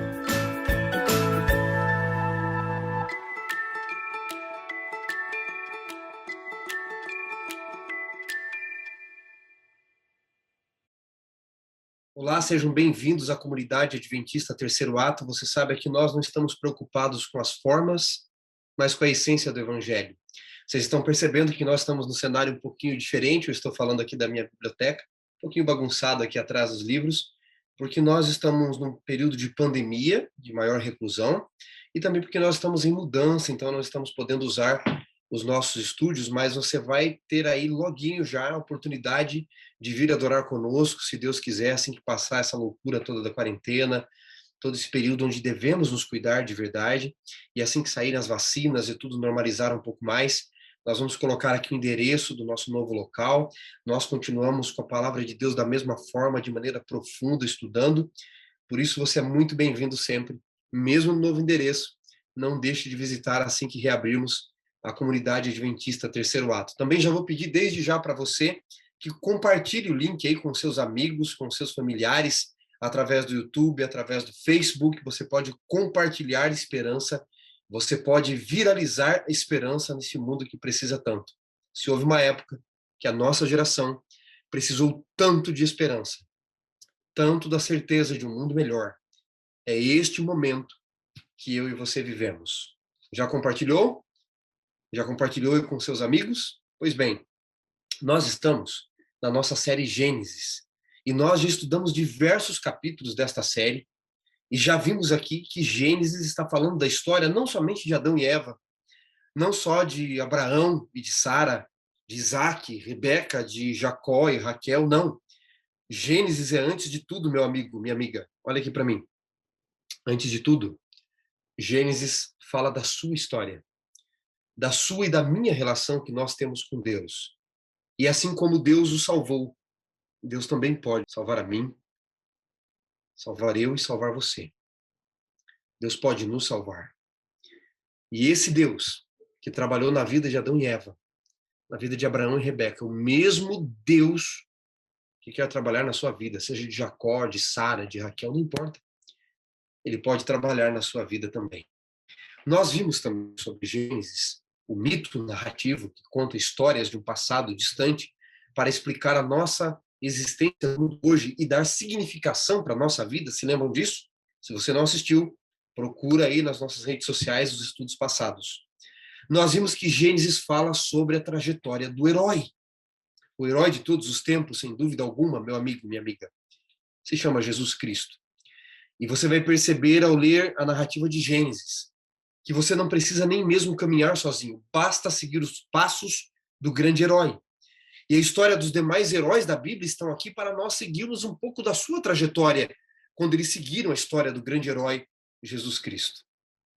A trajetória do herói, a jornada do herói, nos ensina, queridos, que não existe caminho fácil. Nós estamos vivendo um momento da história onde as pessoas estão tentando viver a religião fácil, querem as coisas fáceis. Assim como o profeta Isaías diz que nos seus dias, as pessoas olhavam e diziam: profetiza-nos coisas que nós gostamos de ouvir. Muitos querem o caminho da religião fácil. Nos esquecemos, no entanto, que Jesus disse que o caminho que leva para a vida eterna é estreito, a porta é estreita.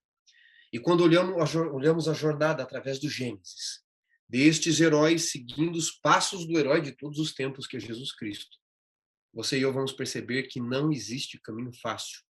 Não existe trajetória fácil. Nós temos que traçar os nossos caminhos com as mais severas dificuldades, sim, se elas virem, mas confiando em Deus. Falando, portanto, do Gênesis, que traz significação para a nossa vida, e que as histórias que estão ali no Gênesis são exemplos para mim e para você. Eu quero hoje compartilhar com vocês uma história no livro de Gênesis. Já compartilhei a de Abraão. Lembra, o futuro não depende de Isaac. Hoje eu quero compartilhar a história de um dos personagens que eu mais gosto. Eu vou compartilhar aí na tela para você também, ver um pouquinho a respeito deste herói, que já está aparecendo aí para você. Quem é esse herói? O herói que nós vamos trabalhar, eu me refiro a Jacó. Está aí na sua tela. E este é um típico quadro de Jacó lutando com um anjo, não é? A trajetória da jornada de Jacó, que é, na verdade, a minha história, a sua história, lembre-se disso, nos ensina grandes lições desta narrativa primordial do Gênesis. O nome Jacó, Yaakov ou Yaakov, pode ter vários sentidos. Pode ser enganador ou pode ser aquele que está agarrado ao calcanhar, sempre aquele que é o segundo. Seja qual for a melhor tradução para este nome. Quando você e eu nos deparamos com a história de Jacó, especialmente quando nós lemos Gênesis capítulo 25, abra aí sua Bíblia. Acompanhe aí na sua Bíblia, por favor. Gênesis capítulo 25. Gênesis 25, verso 27, diz: cresceram os meninos. Esaú saiu perito em ser caçador, homem do campo. Jacó, porém, era um homem mais tranquilo e habitava em tendas. E diz então o verso 28, Isaque amava a Esaú. A história de Jacó, ela começa de uma maneira muito interessante, meus amigos. Você está vendo aí na sua tela? Ele seria o enganador? Seria ele sempre o segundo? Aquele que está agarrado ao calcanhar? o que nasceu para ser sempre o segundo, nunca ser vitorioso, seja como for, a história de Jacó ensina para mim e para você que nós não precisamos estar fadados àquilo que as pessoas escolheram para nós. Talvez eu esteja falando para alguém que nasceu numa família que você não foi amado como você acha que deveria ter sido, ou cuidado como deveria de fato ter sido, sem pai, sem mãe, lutando para sobreviver cada dia.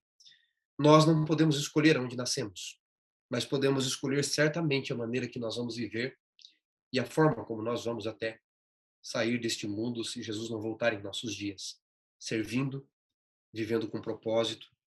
E quando nós lemos a história de Jacó, sempre sendo preterido pelo seu pai, tem aí na sua tela, nós entendemos na jornada deste herói, no mito da história de Jacó, que talvez tudo que ele desejasse ao longo da sua vida fosse ouvir seu pai dizer: filho, eu me alegro em você. Talvez Jacó queria um elogio do seu pai.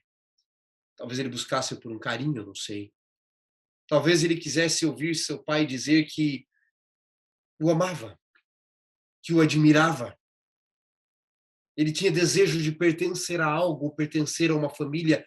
Todos nós temos essa necessidade de saber que de alguma forma nós somos especiais, nós somos amados. Há alguém aí que está me assistindo que foi abandonado pelo pai, pela mãe, pela família, que não se sente desejado, não se sente amado, não se sente especial. Por mais que você faça tudo para as pessoas te amarem, elas sempre viram as costas.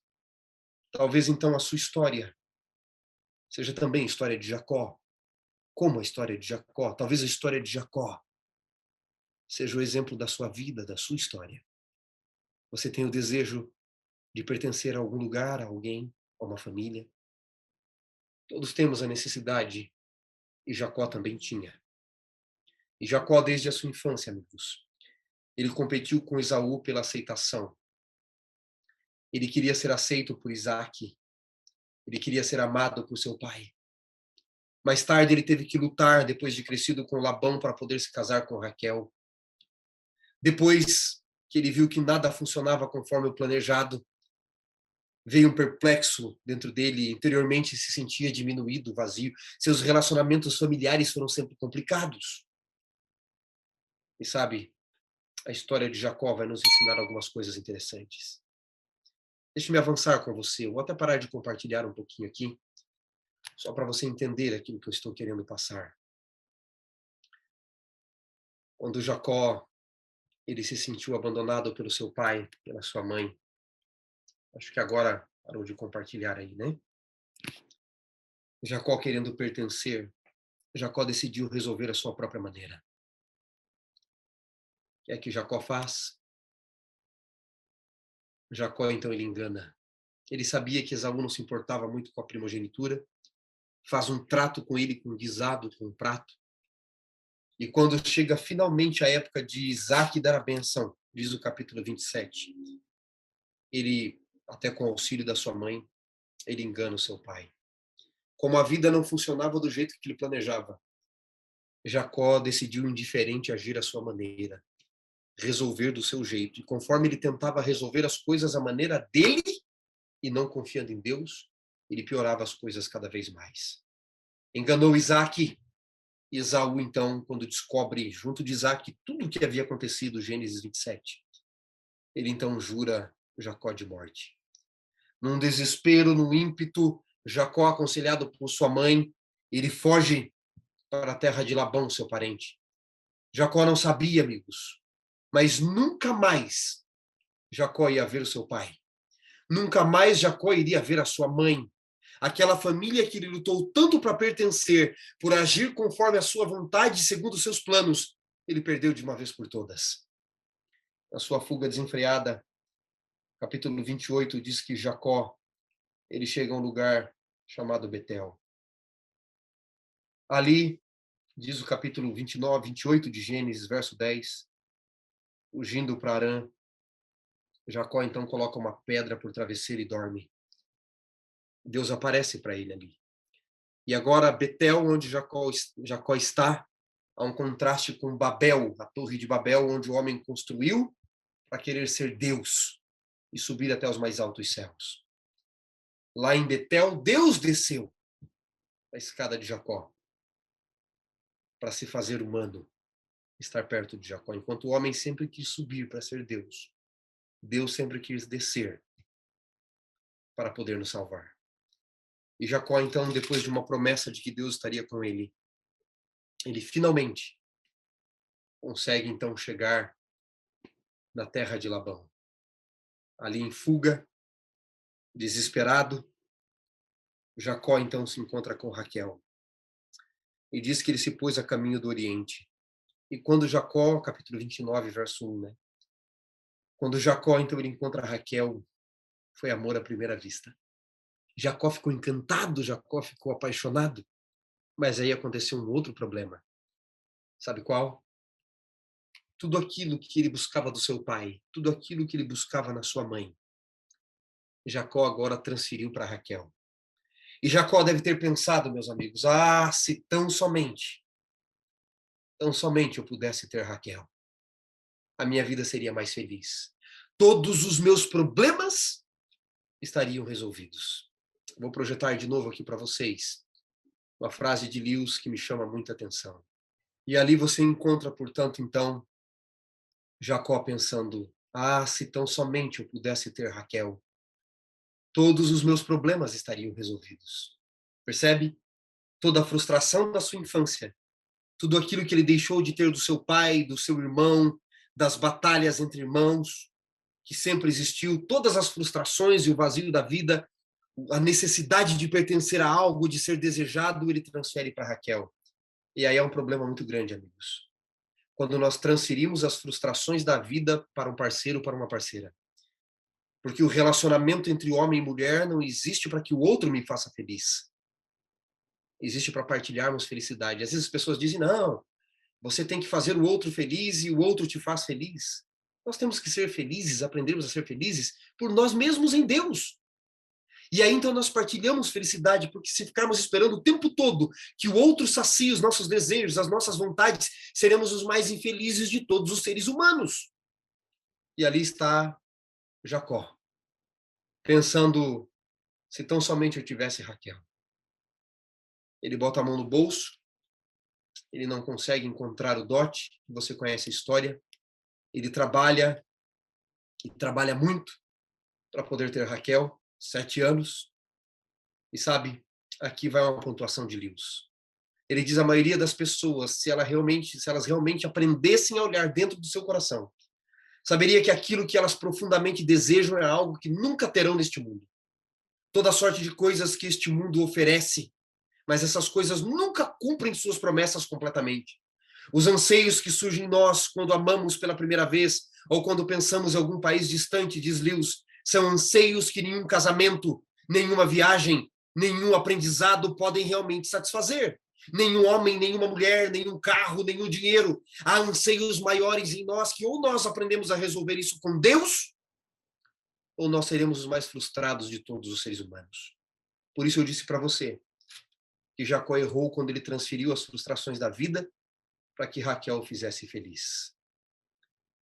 E aí nos diz, queridos, o capítulo 29, abra aí sua Bíblia, Gênesis 29, verso 21, que quando chegou o dia do casamento tão esperado, em que Jacó botou todas as suas responsabilidades e frustrações, quando chegou o momento de casar com Raquel, Gênesis 29, verso 21, ele disse a Labão, dá-me a minha mulher, pois venceu o prazo para que me case com ela.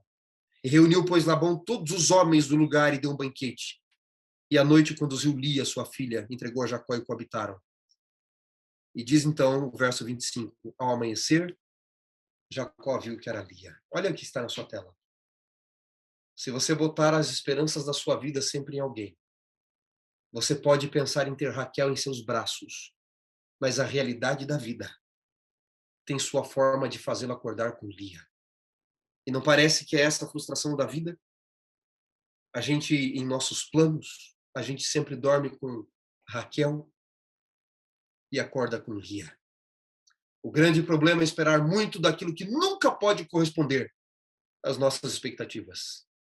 E aí você pode se condenar, acusar as outras pessoas, amaldiçoar o mundo, tornar-se amargo, cínico, vazio, frígido, frígida. Você pode se tornar uma pessoa problemática, culpar o outro, porque o outro não satisfez você, porque o outro não realizou você, quando os problemas eram você mesmo, estavam em você mesmo. O grande problema dos seres humanos, nos ensina Gênesis na história de Jacó, é esperar muito daquilo que nunca poderá corresponder completamente às expectativas da nossa vida. E o que é que Liu sugere então, amigos? Você deve então reorientar o foco da sua vida em direção a Deus. Ele os disse: eu encontro em mim mesmo um desejo que nenhuma experiência neste mundo pode satisfazer. Talvez você deva concluir que a única explicação é que você não foi feito para este mundo. Vou repetir. É possível que a única explicação, se nada neste mundo pode satisfazer os seus desejos completamente, é porque você e eu não fomos feitos para um mundo como este. Para vivermos sendo saciados o tempo todo, mas vivemos por um propósito e temos uma expectativa maior. Por isso eu disse para você aí: ei, você aí, olha aqui para mim. Olha aqui para mim, por favor. Você não foi feito para este mundo. Você foi feito para algo melhor, para algo maior. Não coloque as esperanças da sua vida em Isaac. Não queira ser aceito por Esaú, que sempre luta para ser melhor que você. Possivelmente você e eu vamos estar rodeados de pessoas que nunca vão se satisfazer com a sua felicidade. Sabia disso? Algumas pessoas até querem que você esteja bem, mas nunca melhor do que elas. E ai de você se você ousar ser mais feliz, ter mais dinheiro, estar mais realizado de alguma forma que elas esperam que seja realização, mas mais do que elas. Não espere de Esaú, dos seus genitores. Não espere de Isaac, seus genitores. Não espere de Esaú, seus supostos concorrentes. Não espere de Rebeca, que afaga o seu ego. E também não coloque a sua esperança em Raquel, porque a vida vai de alguma forma te mostrar que em nossos sonhos, em nossos planos, em nossas expectativas, neste mundo, a gente costuma dormir com Raquel e, infelizmente, acordar com Lia. Depois de 7 anos trabalhando por Raquel, Jacó se casou com Lia. Teve que trabalhar mais 7 anos, embora tenha recebido antes disso Raquel como esposa, mais 7 anos para ter Raquel. E depois mais 7 anos, 21 anos, para conseguir juntar alguns bens. E ali estava Jacó de novo, tentando resolver tudo à sua maneira.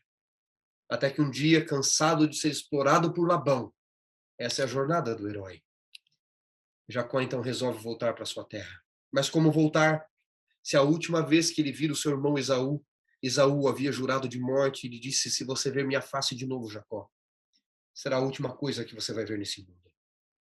Jacó resolve voltar. E nos diz então, Gênesis capítulo 32, que conforme ele ia se aproximando de volta à sua terra, enquanto ele voltava, Esaú vinha ao seu encontro com 400 homens. Jacó agora tinha esposas, servas, filhos, bois, ovelhas. Ele estava voltando para a sua terra e o seu irmão mais velho, Esaú, vinha ao encontro dele com 400 homens armados, diz a Bíblia. Jacó possivelmente pensou, amigos: a última vez que eu o vi, ele me ameaçou de morte. Se Esaú quisesse paz, por que viria com homens armados? Jacó mandara vários presentes para apaziguar, aplacar a ira de Esaú. E ele rejeitava todos. E cada vez mais Esaú se aproximava. E tudo aquilo que Jacó dera à vida estava aqui, ao ponto de perder.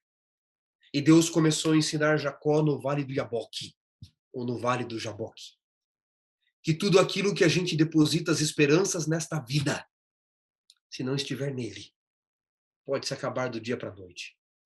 Ou como diz Lewis, a gente aprende duramente que tudo aquilo que não é eterno é eternamente inútil.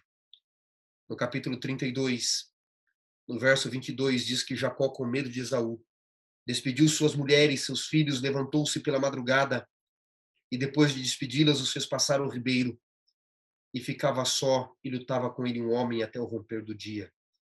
E vendo este que não podia com ele, tocou-lhe na articulação da coxa. Jacó estava vencendo o anjo do Senhor, que era Jesus da batalha. E lutou a noite inteira com Jesus, com Deus. e até que Deus o toca na articulação da coxa e Jacó fica manco. E ele disse: deixa-me ir, porque já rompe o dia. E Jacó disse: eu não te deixarei, se você não me abençoar. Permita-me compartilhar de novo contigo o que eu estava apresentando. Sabe que eu aprendo da lição de Jacó aqui? Sabe o que a vida deste herói, a jornada do herói me ensina aqui? Quando Jacó ele percebe que ele estava lutando com Deus, ele acaba tendo algumas grandes lições. Primeiro, Deus se fez fraco para Jacó ser forte.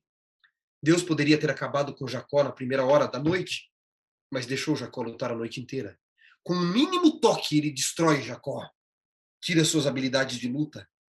Mas Deus, neste momento, se faz fraco, como Jesus desceu a esta terra encarnado, se desvestindo do seu poder para que pudéssemos ser fortes. E aqui fica a lição que está na sua tela. Quando Jacó descobre que é um anjo que está ali e diz: eu não te deixarei se você não me abençoar. Jacó está dizendo o seguinte: aqui está a afirmação que eu busquei durante toda a minha vida, Senhor. Eu procurei a felicidade na aprovação do meu pai. Eu busquei a felicidade no companheirismo, talvez, de Esaú. Eu busquei na beleza de Raquel. Mas eu me frustrei a vida toda porque eu coloquei a felicidade nos outros e não aprendi a ser feliz entre nós, eu e o Senhor. É em ti que a felicidade se encontra, Senhor. Assim eu não posso te deixar se não me abençoar. Jacó sabe por experiência que a vida não faz sentido sem a bênção de Deus. E o texto nos diz, então, Deus o abençoou ali. Entenda uma coisa, a bênção nas Escrituras é sempre algo verbal. Deus deve ter dito algo, alguma coisa ao coração de Jacó. O que teria Deus dito? Talvez uma bênção do céu sobre o futuro de Jacó. Quem sabe dito: este é o meu filho amado, como disse a Jesus, em quem me comprazo. Talvez deva ter dito: Jacó, eu sempre me alegrei em ti, porque você não se alegrou em mim. Eu não sei ao certo qual foi a bênção, mas a bênção era verbal. Mas uma coisa eu sei, Deus disse algo a Jacó que nós só vamos saber no céu, que acalmou o coração de Jacó, que fez Jacó entender que ele não precisava da aprovação do pai, não precisava da aprovação da mãe, no vale do Jaboque, no seu Getsemane, enfrentando o terror de estar exposto a algo que ele não podia controlar. É ali que Jacó se encontra com essa figura misteriosa. É ali que encontramos a revelação de Deus em se tornar fraco. É ali, lutando com Jacó, que Deus profere uma bênção que nós não sabemos qual foi, queridos. Mas uma coisa nós sabemos. Olha aqui para mim de novo. Deus disse algo que acalmou o coração de Jacó. Eu não sei o que foi, mas supriu tudo aquilo que ele buscara ao longo da sua vida. Jacó entendeu que não dava para colocar a esperança em mulheres, em pais, em mães, em filhos, em riqueza. E Jacó não diz: eu quero a bênção que eu quero, que eu penso. Ele disse: o Senhor tem uma bênção para mim. Eu quero a tua bênção. Não a que eu penso, a que eu imagino, mas aquela que o Senhor tem para mim.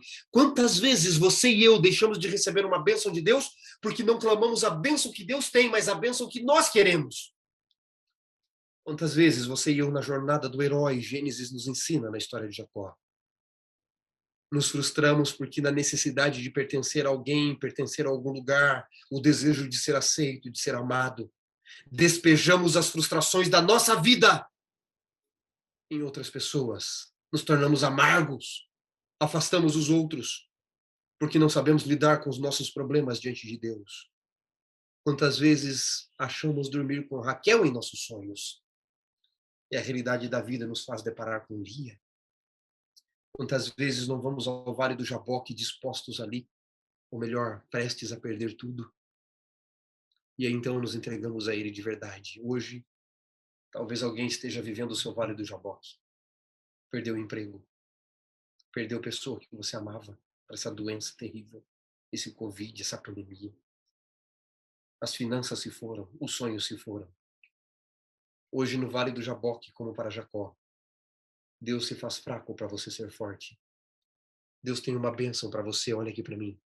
Deus promete a Bíblia, como tinha uma bênção para Jacó, tem uma bênção para você. E a bênção de Deus é sempre algo audível. A bênção no Antigo Testamento era uma fala, um pronunciamento. Eu não sei o que você está ouvindo de Deus agora. Eu não sei o que Deus está falando ao seu coração ao certo. Mas eu sei que Ele está falando. E há algo que só você pode ouvir de Deus para acalmar o seu coração, como acalmou o de Jacó. Porque a história de Jacó, amigo, não é só a história de Jacó. É a minha história. É a sua história. Somos nós quem buscamos a aprovação sempre nos outros. Pertencer sempre a algum lugar. Ser desejado sempre por alguém.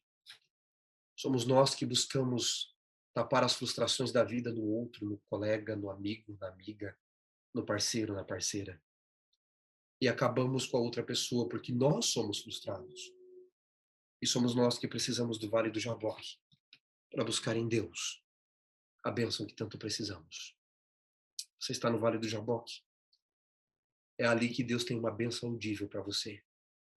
O que Deus está falando ao seu coração? Posso orar com você?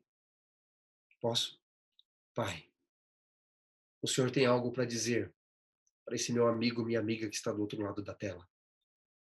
Talvez alguém que esteja vivendo o seu Vale do Jaboque. Talvez alguém que procurou a infância inteira a aprovação do pai e da mãe, como Jacó de Isaac. Talvez alguém que procurou no amigo, na amiga, no irmão, na irmã, o companheirismo que Jacó buscou em Esaú. Talvez alguém que colocou na beleza do companheiro, do homem, da mulher, da companheira. Como Jacó buscou tapar as frustrações da vida, na beleza e no companheirismo de Raquel. Mas ninguém pode atender todas as nossas expectativas, Senhor. E se colocarmos sempre a expectativa da vida nos outros e nas coisas, seremos eternos frustrados. E hoje, quem sabe, alguém se deparou com o seu Vale do Jaboque. Mas é ali que o Senhor se fez fraco para Jacó ser forte. E o Senhor tinha uma bênção para Jacó. E tem uma bênção para nós. Que este amigo, esta amiga, ouça a tua voz a lhe falar. E como Jacó se entregou, se entregue a ti também. Eu oro por Jesus. Amém.